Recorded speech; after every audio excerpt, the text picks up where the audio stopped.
जय माता दी दोस्तों। स्वागत है आपका हमारे YouTube चैनल पर। आज मैं आपको इस वीडियो में सुनाऊंगी माघ मास के महात्म्य का 22वां अध्याय। तो आइए करते हैं अध्याय को प्रारंभ। इतना कहकर भगवान अंतर ध्यान हो गए। तब देवनिधि कहने लगे कि हे महर्षि, जैसे गंगा जी में स्नान करने से मनुष्य पवित्र हो जाता है, वैसे ही भगवान की इस कथा को सुनकर मैं पवित्र हो गया। कृपा करके उस स्रोत को कहिए जिससे उस ब्राह्मण ने भगवान को प्रसन्न किया। लोमश जी कहते हैं कि उस स्रोत को पहले गरुड़ जी ने पढ़ा। उनसे मैंने सुना, हे विप्र, यह स्रोत अध्यात्म विद्या का सार, पापों का नाश करने वाला, वासुदेव, सर्वव्यापी, चक्रधारी, सज्जनों के प्रिय, जगत के स्वामी श्री कृष्ण को नमस्कार है।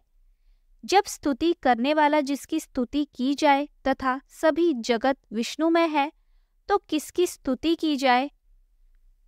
जिस भगवान के श्वास वेद है, फिर कौन सी स्तुति उनकी प्रसन्नता के लिए की जा सकती है? जिसको वेद नहीं जान सकते, न वाणी न मन जान सकता है, उसकी स्तुति में अज्ञानी क्या कर सकता है? सारा चर अचर संसार जिसकी माया से चक्र की तरह घूम रहा है, इसी से है प्रभु। आप चक्रधारी कहलाते हो। ब्रह्मा विष्णु आप ही हो। सारे संसार को उत्पन्न करने वाले ब्रह्मा को भी आप उत्पन्न करने वाले हो। जब जीव शरीर को धारण करता है, तब उसमें ज्ञान उत्पन्न होता है। तुम सब सुखों के दाता हो, इसमें कोई संदेह नहीं है। आपसे संपूर्ण सुखों को देने वाली बुद्धि उत्पन्न होती है। आप ही 5 कर्मेंद्रिय, 5 महाभूत तथा मन के विविध भाव हो। ब्रह्मा विष्णु रुद्र की कल्पना से आप संसार की कल्पना इसी प्रकार करते हो जैसे पिता पुत्री की। कवियों में जो रूप शोभा देता है, उन निर्गुण विष्णु भगवान को मैं नमस्कार करता हूँ। जिसमें ज्ञान रखने से श्रुतियों में कहे हुए कर्मों को लोग करते हैं, उस परम ब्रह्मा को मैं नमस्कार करता हूँ। मैं उस सत रूप हरि को, जिसको योगी लोग सब प्राणियों में आत्म रूप में देखते हैं, उपासना करते हैं, जिसको अद्वैत कहते हुए गाते हैं और यज्ञ करते हैं, उस माधव भगवान को मैं नमस्कार करता हूँ। मनुष्य को माया तथा मोह में पैदा हुए विचित्र आभास, अहंकार तथा ममता को जानकर खो देते हैं, उन भगवान को मैं नमस्कार करता हूँ। संसार में मनुष्यों के मोह रूपी वायु से सदा भभकने वाली ज्वाला आपकी चरण कमल की छाया पहुँचने से नहीं जलती, जिसके स्मरण मात्र से मोह, अज्ञान, रोग, दुख दूर हो जाते हैं, उस अनंत रूप को नमस्कार करता हूँ।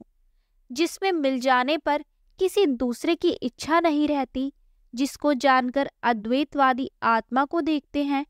यदि विष्णु शब्द का अर्थ और उसके विषय का ज्ञान एक ही होता, तो इस सत्य से, हे माधव, इस संसार की माया में फंसकर तेरे ही ध्यान में रत रहता।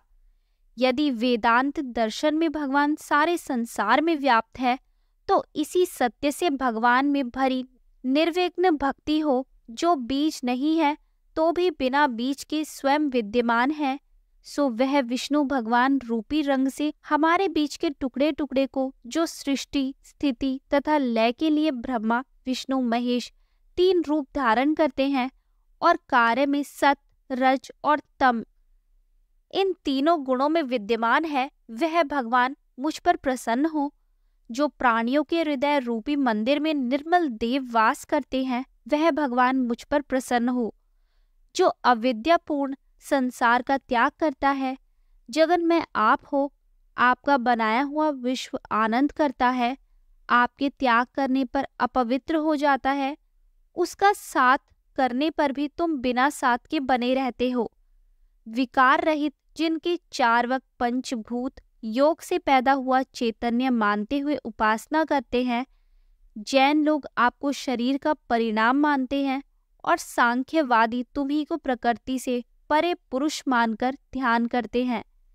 जन्म इत्यादि से रहित चैतन्य रूप सदा आनंद स्वरूप उपनिषद जिसकी महिमा गाते हैं, आकाशादि 5 महाभूत देह, मन, बुद्धि, इंद्रिया सब कुछ तुम ही हो। तुमसे अलग और कुछ नहीं। तुम ही सब प्राणियों को उत्पन्न करने वाले हो और मुझको शरण देने वाले हो। तुम अग्नि, रवि, इंद्र, होम, मंत्र, क्रिया तथा फल सब तुम ही हो। कर्म के फल देने वाले वैकुंठ में तुम्हारे सिवाय कोई नहीं है। मैं तुम्हारी शरण में हूँ।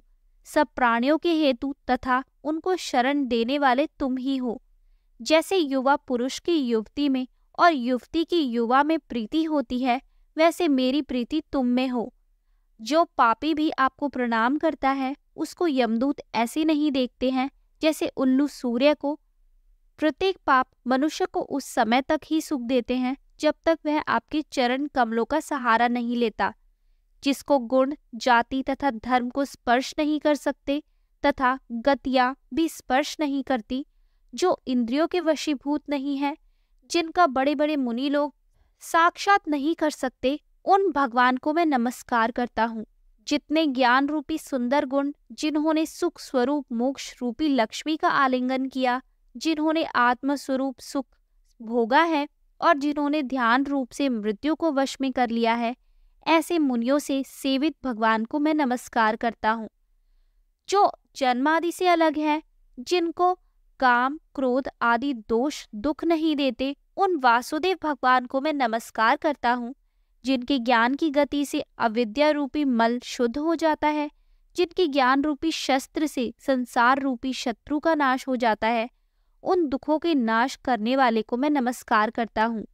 जिस प्रकार सब स्थावर जंगम संसार को उत्पन्न करते हैं, इसी सत्य से भगवान मुझको दर्शन दे। इस प्रकार उसकी सच्ची भक्ति देखकर भगवान ने प्रसन्न होकर उस ब्राह्मण को दर्शन दिए और ब्राह्मण की स्तुति से प्रसन्न होकर तथा उसको वरदान देकर भगवान अंतर ध्यान हो गए और वह ब्राह्मण कृतकृत्य होकर भगवान में लीन हो गया और शिष्यों के साथ स्तोत्र पढ़ता हुआ तपोवन में रहने लगा।